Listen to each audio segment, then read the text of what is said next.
کہانی اور سبق۔ ایک شخص نے اپنی بیوی سے کہا، میری ماں کو یہی چھوڑ دو یہاں تک کہ کوئی آئے اور اسے لے جائے یا وہ مر جائے۔ ایک صحرا میں عرب قبیلے کے لوگ اپنے مویشیوں کے لیے چراگاہ کی تلاش میں رہتے تھے۔ ان کے درمیان ایک شخص تھا جس کی ماں بہت بوڑھی تھی اور وہ اس کا اکلوتا بیٹا تھا۔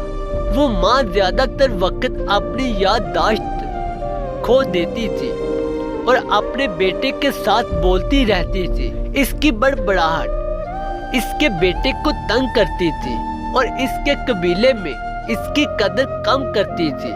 ایک دن جب قبیلہ کسی اور جگہ منتقل ہونے لگا تو اس شخص نے اپنی بیوی سے کہا، جب ہم کل جائیں گے تو میری ماں کو یہی چھوڑ دینا اور اس کے پاس کچھ کھانا اور پانی رکھ دینا تاکہ کوئی آ کر اسے لے جائے یا وہ مر جائے۔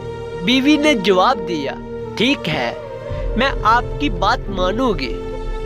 اگلے دن قبیلہ روانہ ہوا اور اس شخص کی بیوی نے اس کی ماں کو وہی چھوڑ دیا، مگر اس نے ایک عجیب کام کیا۔ اس نے اپنے بیٹے کو بھی اس بوڑھی عورت کے ساتھ چھوڑ دیا۔ اس کا بیٹا ان دنوں کا بہلوٹا تھا اور اس کا باپ اسے بہت محبت کرتا تھا۔ جب قبیلہ دوپہر میں آرام کرنے لگا تو اس شخص نے حسب عادت اپنے بیٹے کو کھیلنے کے لیے طلب کیا۔ بیوی نے جواب دیا، میں نے اسے آپ کی ماں کے ساتھ چھوڑ دیا ہے، ہمیں اس کی ضرورت نہیں۔ یہ سن کر شخص حیران و پریشان ہو گیا۔ بیوی نے کہا، کیونکہ وہ بھی تمہیں اسی طرح صحرا میں چھوڑے گا جیسے تم نے اپنی ماں کو چھوڑا۔